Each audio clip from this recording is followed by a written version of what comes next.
The Cougar on Maple Ridge. It was October 14th, 2019, when Tom Whitaker packed his hiking bag in the early morning light outside his cabin near Red Feather Lakes, Colorado. He was 73, lean from years of hiking, and a little slower than he used to be, but no less determined. His wife, Marlene, watched from the porch, arms crossed, eyes scanning the frost that still clung to the grass. "Don't push it today," she said. "Forecast says the storm's coming in early." Tom smiled, zipped up his old canvas pack, and patted her hand as he passed. "It's just Maple Ridge. I've done it more times than I can count."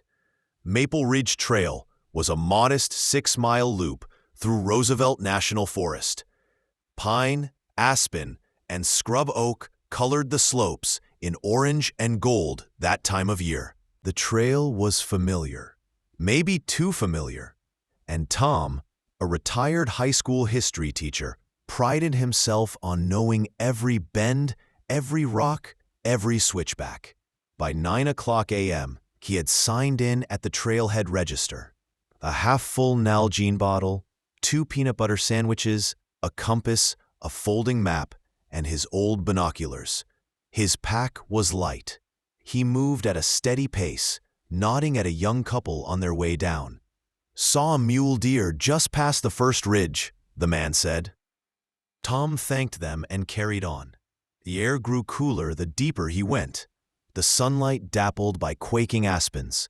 Squirrels scurried. Jays called from high branches. Somewhere off to the right, he heard the crack of twigs. Maybe a deer, maybe a rabbit. He didn't think much of it. But then, a mile past the second bend, just as the trail narrowed along a granite ledge, something went wrong. His boot caught. It was that simple. A root buried beneath a carpet of yellow leaves grabbed his foot and twisted his ankle sharply. The pain was immediate, sharp, blinding. He fell sideways, his shoulder slamming into a rock. The world spun, the sky flashing between trees as he tumbled down the incline. When he came to a stop, he was 50 yards off the trail, wedged awkwardly between 2 boulders. His ankle throbbed. Worse, his right wrist bent at a strange angle. He tried to sit up. Pain lanced through his side. He gasped. Broken ribs, possibly more. The forest was quiet now. He lay still for a moment, trying to gather his thoughts, to will the panic down. He reached for his pack. It was several feet away, torn open, contents spilled. The map fluttered. One sandwich lay smashed in the dirt. "Okay, Tom," he muttered. "Stay calm." He tried to reach his phone, tucked in his jacket. No signal. He was too deep in the ravine, under the ridge. He couldn't climb out. Not like this. He shouted. The trees swallowed his voice. The sun slid westward, shadows crawling over the ravine like silent hands. By late afternoon, Tom Whitaker was shivering beneath a patchy cover of pine needles. And his jacket, trying to conserve body heat. He had fashioned a rough shelter of branches and wedged himself against a rock to keep pressure off his broken ribs. Every breath still came tight and shallow. His ankle had begun to swell under the sock. He hadn't eaten. He hadn't drunk. And his water bottle had rolled out of reach earlier, down toward the creek bed below. He closed his eyes, tried to focus. "Someone will come," he whispered. But even as he said it, he knew no one would look for him before morning. His routine hikes were so normal, so uneventful, that Marlene had long ago stopped worrying until dinner time. Then he heard it, a soft crunch in the brush, low, deliberate. Tom froze. The sound came again, from the slope above him. Branches shifted. He turned his head slowly, heart thudding, and there it was, a cougar, large, golden, still. It stood no more than 30 feet away, just above a boulder, eyes locked on him, ears forward. Its tail moved like a pendulum behind it. Tom's breath caught. He knew the statistics. Mountain lion attacks were rare, but they happened. The wrong movement, the wrong energy, and you became prey. He didn't move, didn't blink. The cougar stepped forward, then stopped. It didn't bare its teeth, it didn't snarl, it only watched. Tom swallowed. His voice was barely a rasp. Go on now. But the animal didn't go. It sat. Back legs folded, tail curling to its side. He didn't understand it. It should have left. Predators didn't just stay. Minutes passed. The cougar remained. When the wind picked up, the cat turned its head, not toward Tom, but toward the woods below, ears twitching. Coyotes, he heard them too. Faint yips, traveling in the cold dusk air. The cougar rose slowly, took a few paces down the slope. It was now between him and the sounds. Tom's eyes widened. Was it guarding him? That night was the longest of his life. He drifted in and out of sleep, pain ebbing and flaring. The cougar never left. Sometimes it stood, sometimes it paced, and once, just before dawn, it let out a low, guttural sound that echoed through the canyon. A warning. The coyotes didn't come closer after that. Back in Red Feather Lakes, the wind had picked up by morning. Thin snow began to fall by 7 a.m., brushing rooftops and collecting in pine branches. Marlene poured her second cup of coffee and glanced at the empty coat hook by the door. Still no Tom. It was 9:12 a.m. when she called the Larimer County Sheriff's Office. By 10:30, 2 deputies and a forest ranger named Alan Chavez had reached the Maple Ridge trailhead. The logbook showed Tom had signed in the day before, 9:02 a.m. No signature out, Chavez said, running a glove over the damp pages. He never checked back. They radioed for search and rescue. By 1 p.m., 4 SAR volunteers, all locals, were on the trail. Among them was Sarah Bellamy, a 42-year-old paramedic who'd worked the forest detail for over a decade. She knew the terrain, the shortcuts, the unofficial deer paths that branched off the main trail. Whitaker, right? She asked, glancing at the sheet. Hiker, retired, usually solo? Marlene had already confirmed it all. He never strayed far, always took the same loop. But that storm had moved in early, and now light snow began to fall. Hours passed. They fanned out in pairs, calling his name, checking ravines, ridgelines, creek beds. Radio contact was sketchy past the 3rd switchback. By 4 p.m., daylight was failing fast. Temperatures dropped to the low 30s. They found nothing. No prints, no gear, no broken branches. Until Chavez spotted something. On a slope west of the main trail, a faint slide in the brush. He followed it, inching downhill, and found a torn corner of fabric caught on a pine branch. Dark green canvas, fresh tear, still damp. "Here," he shouted, "we've got something." Sarah reached him seconds later. She scanned the area, then crouched low.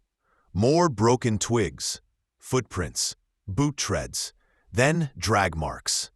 But what made her stop was a different set of tracks. Paw prints, large, round, with no claw marks. She turned to Chavez. "That's a mountain lion." He nodded slowly. "Looks recent." Sarah studied the tracks. The prints weren't circling. They weren't chasing. They were staying. "What's a cougar doing in one place this long?" she murmured. The rescue team moved cautiously. By 5:15 p.m., light was fading fast, the forest turning gray and still. Snowflakes drifted between tree trunks like ash. Sarah held her breath as she followed the tracks down into the ravine. The slope was slick with frost. Every step had to be deliberate. Then she heard it. A sound. Faint. Hoarse. Help! Her heart jumped. Tom? She called. Tom Whitaker? Another pause. Down here, came the answer, thready and strained. She broke into a controlled descent, brushing branches aside until the slope widened into a natural hollow. There, wedged between two rocks, lay Tom Whitaker, pale, trembling, his right leg twisted at the ankle, and his wrist bent unnaturally across his chest. But she didn't look at him first. She looked 10 feet beyond him. The cougar. It was still there. It stood now, silent and immense, tail low, head high. It didn't hiss. It didn't growl. It simply watched, eyes locked on Sarah. She froze. Easy, she whispered. Tom coughed. She's been here all night. She? Sarah echoed. I think so, he whispered. Didn't leave me. Sarah kept her voice low, her movements steady. She knelt beside Tom, checking his pulse, his breathing, the angle of his limbs. She could hear her own heartbeat pounding in her ears. The cougar never moved. Chavez arrived behind her moments later, rifle in hand. Don't, Sarah said, without turning. Don't aim at her. She's a predator, Sarah. She's been watching him, not hurting him, just watching. The cougar turned its head slightly, ears twitching toward the wind. It took one slow step backward, then another, and with a final glance toward Tom, it turned and vanished into the trees. Gone. The forest fell silent. The air was sharp and cold, the last light of day fading behind the trees. Sarah unzipped her jacket and wrapped it around Tom's shoulders. We've got you, she said gently. Just hold on. He nodded weakly, lips pale. Water. Chavez retrieved the canteen and helped him sip. Tom winced with every movement. His ribs, Sarah suspected, were fractured, maybe more. But he was lucid and alive. By 6:00 p.m., backup had arrived. A stretcher was lowered into the ravine, and they began the slow process of stabilizing and lifting him out. Every jolt sent a bolt of pain through his body, but Tom stayed conscious. He kept whispering the same thing. She didn't leave me, the cougar. She stayed. The medics exchanged glances. Mountain lions didn't do that. They stalked. They moved on. They didn't remain beside wounded prey unless they meant to feed. But this one hadn't. They reached the ridgeline around 7:20 p.m. A snowmobile team took over, ferrying Tom down the last mile of trail. At the waiting ambulance, Marlene was already there, wrapped in a wool coat, tears streaming down her face. He gripped her hand and whispered, "Told you I'd be back." At Poudre Valley Hospital, the damage was assessed. Fractured ribs, a dislocated wrist, a badly sprained ankle, and mild hypothermia. The doctor said another 12 hours alone might have been fatal. In the early hours of the morning, once he was stable and sedated, Sarah finally stepped outside into the parking lot. The wind had died. A clear sky stretched overhead, stars sharp above the Colorado pines. She looked out toward the dark ridges beyond Fort Collins, and she wondered, why did that cougar stay? 2 weeks later, Tom Whitaker returned home. He moved slowly, with a cane and a brace on his wrist, but his mind was sharp. He sat most mornings on the back porch, sipping coffee while watching the ridgeline beyond the lake. Sometimes he'd stare into the trees for long stretches, silent. People had questions. Reporters called. One even asked if he thought the cougar had been a hallucination, a product of pain, cold, and isolation. Tom just smiled. "I know what I saw," he'd say. "She was real. She watched over me. I can't explain it. But she stayed." Marlene believed him. So did Sarah Bellamy. And Chavez, though still skeptical, admitted the animal's tracks matched Tom's account exactly. She had not stalked. She had not attacked. She had simply remained. Later that month, Colorado Parks and Wildlife sent a team to the area. They found no sign of the cougar. No den, no fresh tracks. She was gone. But for weeks afterward, hikers reported strange behavior near Maple Ridge.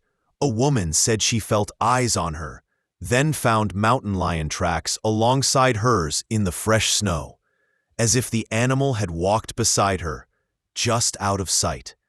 No attacks were reported, no threats made. It was as if the forest was watching, silent and protective. Tom never returned to Maple Ridge Trail. He didn't need to. Instead, he began giving talks at local libraries and schools about wilderness safety, yes, but also about something else, something harder to name: respect. He told the story carefully, always the same way. I was helpless, he'd say. Alone. I had no defense. And yet that cougar, she stayed.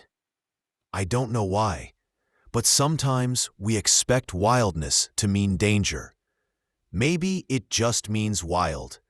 Maybe even animals know something we don't.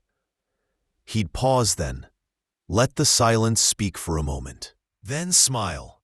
In the spring of 2020, a small brass plaque was quietly added to the Maple Ridge trailhead by a volunteer ranger. It read, "To the one who stayed, October 2019. Below it, etched in smaller letters, "Some guardians don't wear boots." If this story moved you, if it made you feel something, consider subscribing to our channel. Like the video. Leave a comment. Your voice helps us keep telling stories that matter. Stories rooted in truth, memory, and the quiet power of nature. Thank you for listening to The Cougar on Maple Ridge.